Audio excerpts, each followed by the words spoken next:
président al-Assad affirme lors de sa rencontre avec Jalili la capacité de la Syrie à faire face aux défis actuels et à répondre à toute agression visant le peuple syrien.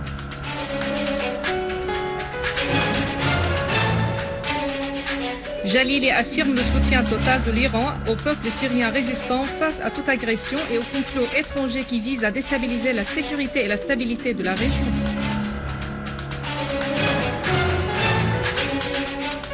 Ouverture à Damas d'une exposition sur la documentation historique qui rappelle la mémoire de la patrie.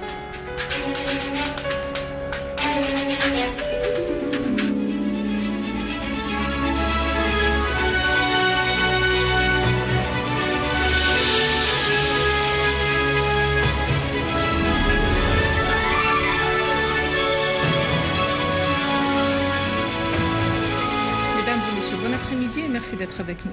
Dans notre actualité, le président Bachar al-Assad s'est entretenu aujourd'hui avec le secrétaire général du Haut Conseil iranien pour la sécurité nationale, Saïd Jalili, et la délégation qui l'accompagne de la conjoncture régionale. Les deux parties ont passé en revue la situation dans la région et en Syrie, notamment après l'agression israélienne contre l'un des centres de la recherche scientifique à Jumraya, près de Damas. Le président al-Assad a insisté sur le fait que cette agression dévoile le rôle joué par Israël en collaboration avec des forces étrangères hostiles à la Syrie dans la déstabilisation et l'affaiblissement de ce pays. Cette agression tente de faire pression sur la Syrie pour l'amener à délaisser ses positions et ses principes nationaux. La Syrie, grâce à la conscience de son peuple et la force de son armée, est capable de faire face à tous les défis et de repousser toute agression qui vise son rôle historique, a ajouté le président al-Assad. Pour sa part, Saïd Jalili s'est dit confiant en la sagesse de la direction syrienne et sa capacité à faire face à cette agression barbare qui veut porter atteinte au rôle de la Syrie dans l'axe de la résistance, tout en réaffirmant le soutien total de la République islamique d'Iran au peuple syrien face à l'ennemi sioniste. L'Iran est prêt à coordonner en permanence avec la Syrie pour repousser les complots visant à déstabiliser la région de Proche-Orient, a ajouté Jalili, en précisant que son pays soutient le programme politique présenté par le président al-Assad pour résoudre la crise dans le pays. Jalili a de même réitéré l'engagement de Téhéran à présenter toute assistance nécessaire pour faire réussir le dialogue national en Syrie qui constitue, selon Jalili, la seule issue à la crise. Les deux parties ont d'ailleurs passé en revue les relations privilégiées entre la Syrie et l'Iran, soulignant leur volonté commune de les renforcer dans tous les domaines. Dans le même contexte, le ministre des Affaires étrangères et des expatriés, Walid al-Muallem, a rencontré M. Saïd Jalili, secrétaire du Haut Conseil iranien pour la sécurité nationale. Al-Muallem a affirmé que l'agression israélienne barbare prouve l'implication directe de l'entité sioniste avec les groupes terroristes armés dans la frappe des infrastructures et le sabotage des centres de développement en Syrie, affirmant que c'est une concordance des rôles entre ces deux parties. M. Jalili a pour sa part dénoncé le raid israélien contre le peuple syrien, signalant que ceci prouve la nature agressive de l'entité sioniste et les menaces qu'elle profère à la sécurité et à la stabilité de la région. Le président du Conseil des ministres, Wael al-Halaqi, a examiné avec le secrétaire du Haut Conseil iranien de la sécurité nationale, Saïd Jalili, les relations de coopération bilatérale et les moyens de les développer dans les domaines économiques, commerciaux, pétroliers, gaziers, sanitaires, agricoles et électriques. Al-Halaqi et Jalili ont passé en revue les résultats de la visite menée récemment par une délégation gouvernementale syrienne en Iran, soulignant la nécessité de mettre en œuvre les accords signés entre les deux pays. Al-Halaqi a abordé l'agression israélienne terroriste contre un centre de recherche scientifique à Jumraya qui ne vise pas seulement la fermeté de la Syrie, mais aussi l'axe de la résistance dans la région, mettant l'accent sur les positions iraniennes appuyant la Syrie face aux défis auxquels elle est confrontée. À ce propos, Jalili a condamné l'agression israélienne contre la Syrie, soulignant qu'elle dévoile la politique d'agression de l'entité sioniste qui menace la stabilité dans la région, soulignant sa confiance en l'échec du complot tramé contre la Syrie. D'autre part, Al-Halaqi a exposé les mesures prises par le gouvernement syrien pour l'application de programmes politiques visant à résoudre la crise en Syrie et les concertations menées dans ce sens avec les forces politiques et sociales avant la tenue de la conférence de dialogue national. À Damas également, le ministre d'État pour les affaires de la réconciliation nationale, Ali Haïdar, s'est entretenu avec le secrétaire général du Haut Conseil iranien de la sécurité nationale, Saïd Jalili. Haïdar et Jalili ont passé en revue les perspectives du dialogue national en Syrie et les procédures d'application du programme politique pour résoudre la crise dans le pays. Ils ont de même examiné les efforts déployés par le ministère de la réconciliation nationale pour renforcer la tolérance et les moyens adoptés afin de rétablir la sécurité et la stabilité et maintenir la cohésion sociale des Syriens.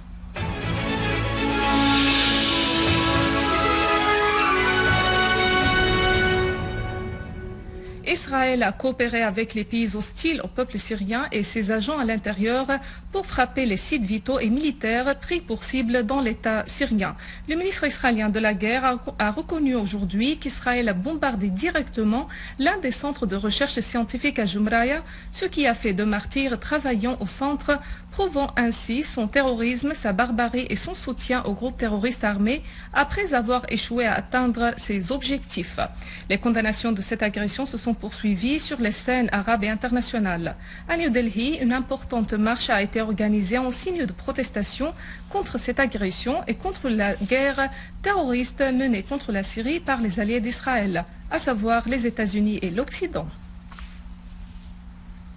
Des organisations populaires estudiantines et des jeunes russes ont organisé avec la participation des étudiants et des membres de la communauté syrienne en Russie un sit-in de protestation devant l'ambassade américaine à Moscou pour condamner l'agression israélienne sur le centre de recherche scientifique à Jumraya dans la banlieue de Damas.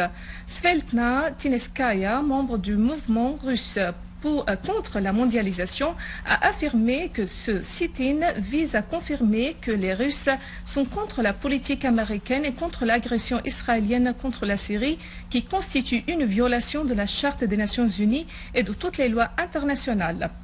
Denis Serdikov a pour sa part affirmé qu'il avait participé au rassemblement pour condamner l'agression contre la souveraineté syrienne et la politique d'agression menée par Israël et tous ceux qui soutiennent derrière cette entité tels que les États-Unis, le Qatar, l'Arabie saoudite, la Turquie et certains pays de la région arabe. Alexandre Ayonov, président de la Commission russe contre la mondialisation, a souligné qu'il avait participé au rassemblement pour exprimer son soutien au peuple syrien et pour annoncer sa protestation aux politiques des pays occidentaux et leur soutien aux groupes extrémistes et aux terroristes qui commettent des crimes sur le sol syrien. Le russe Olikhan Olomordeïv a affirmé qu'il se solidarise avec toutes les activités organisées contre les plans infernaux des États-Unis et d'Israël qui visent à provoquer des coups et des changements de régime dans la région, soulignant qu'ils ne permettront jamais la réalisation de tels plans. Le ministre d'État pour les affaires du Croissant Rouge syrien Joseph Swed a examiné avec Youssef Abdeljalil, représentant de l'UNICEF en Syrie, les relations distinguées établies entre cette organisation onusienne, le Croissant Rouge syrien et les organisations de la société civile, ainsi que les moyens de les développer pour inclure des domaines différents du droit humanitaire, de la santé et du développement.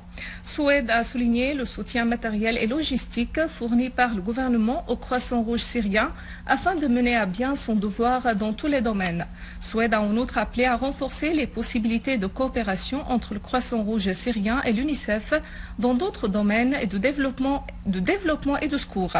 Pour sa part, Abdeljalil a remercié le gouvernement syrien pour son soutien au travail de l'UNICEF en Syrie et les cadres de soins avec les autorités syriennes sur les activités de l'UNICEF. La ministre de la Culture, Mme Lubana Mshaweh, a inauguré aujourd'hui une exposition sur la documentation historique intitulée Mémoire Patrie, organisée par la Direction de la Culture à Damas et du Centre culturel arabe, en collaboration avec les groupes Les Dames pour la Syrie, et ce dans la salle d'exposition au Centre culturel arabe de Kafr Soussé. Ont participé à l'ouverture de l'exposition qui dure 10 jours un certain nombre d'intellectuels syriens et arabes. Il s'agit là d'une activité extrêmement importante qui ressuscite, si vous me permettez le mot, qui ressuscite une mémoire nationale. Il s'agit de revenir à l'histoire pour bâtir l'avenir. pour reconstruire ce pays en feu et en flammes. C'est très pénible de voir ce qui se passe actuellement en Syrie et j'appelle à tous les Syriens de se réunir pour l'amour de leur patrie. À la fin de ce journal, je vous rappelle les principaux titres. Le président Assad affirme lors de sa rencontre avec Jalili la capacité de la Syrie à faire face aux défis actuels et à répondre à toute agression visant le peuple syrien.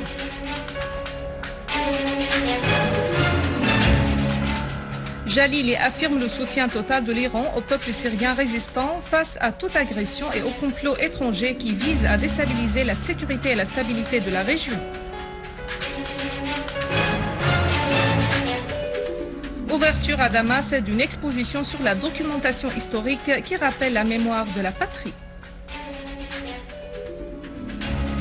Mesdames et messieurs, c'est la fin de notre édition. Pour la revoir, visitez notre site web syriaonline.sy. Merci à vous, merci à toute l'équipe. Au revoir.